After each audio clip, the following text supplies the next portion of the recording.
देश में one nation one education board, one nation one syllabus, one nation one curriculum लागू करने की मांग वाली पीआईएल पे कोर्ट में सुनवाई हुई है। हमने ये मांग किया है कि राइट टू एजुकेशन एक्ट को बदल के राइट टू इक्वल एजुकेशन बनाया जाए और पूरे देश में सिलेबस कॉमन किया जाए।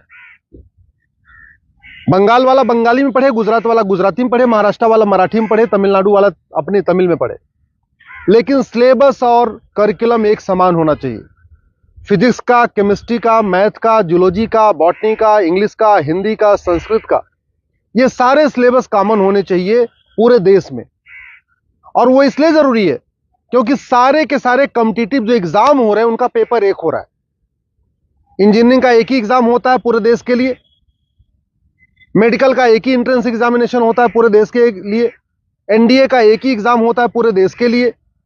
इसी तरीके से आईएएस का जो पेपर होता है वो सबके लिए कॉमन होता है, पीसीएस का पेपर सबके लिए कॉमन होता है, बैंक का पेपर सबके लिए कॉमन होता है, रेलवे का पेपर सबके लिए कॉमन होता है। और अब तो यूनिवर्सिटी में एडमिशन के लिए कॉमन जो सीयूईटी हो रहा है वो भी सबके लिए एक पेपर कॉमन है। अब जब एंट्रेंस एग्जामिनेशन का पेपर एक है तो फिर अलग अलग सिलेबस क्यों पढ़ाया जा रहा है? सीबीएसई कुछ अलग पढ़ा रहा है, आईसीएसई कुछ अलग पढ़ा रहा है, यूपी बोर्ड अलग पढ़ा रहा है, बिहार बोर्ड अलग पढ़ा रहा है, बंगाल बोर्ड अलग पढ़ा रहा है।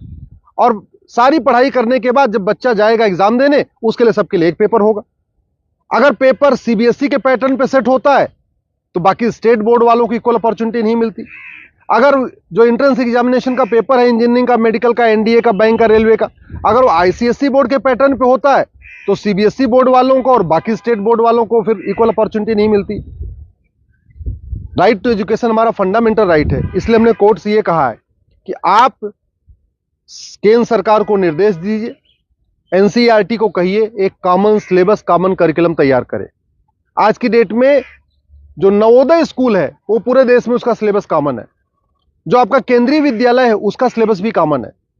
और अगर आप बाहर देखिए, अमेरिका में यूनिफॉर्म एजुकेशन है, चाइना में यूनिफॉर्म एजुकेशन है, फ्रांस में यूनिफॉर्म एजुकेशन है, जापान में यूनिफॉर्म एजुकेशन है, सिंगापुर में यूनिफॉर्म एजुकेशन है, रसिया में यूनिफॉर्म एजुकेशन है, दुनिया के कई देशों में यूनिफॉर्म एजुकेशन होता है, यानी सिलेबस करिकुलम सबका कॉमन होता है।